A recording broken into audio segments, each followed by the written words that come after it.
Okei, kattokaa mitä mä ostin. Tadaa! Mä oon siis varmaan puolen vuoden ajan miettinyt jonkun vähän laadukkaamman kameran ostamista, ja nyt mä sit vihdoin päädyin ostaa tän, eli Osmo Pocket 3, ja mä otin tän nimenomaan Creator Combon. Siihen Normi 3 verrattuna tässä mun mielestä oli muutama eri lisäosa mukana. Tässä oli kolmijalka, sit oli joku yksi linssi, olisiko ollut mikki ja ehkä joku lisäakku. Ja etenkin sen lisäakun takia niin mun mielestä tää oli ainakin mun tarpeisiin paljon sopivampi.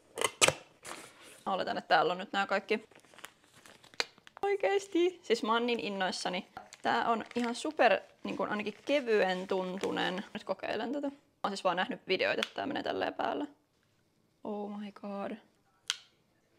Siis mä en kestä oikeesti, kun on vlogi-era alkaa nyt.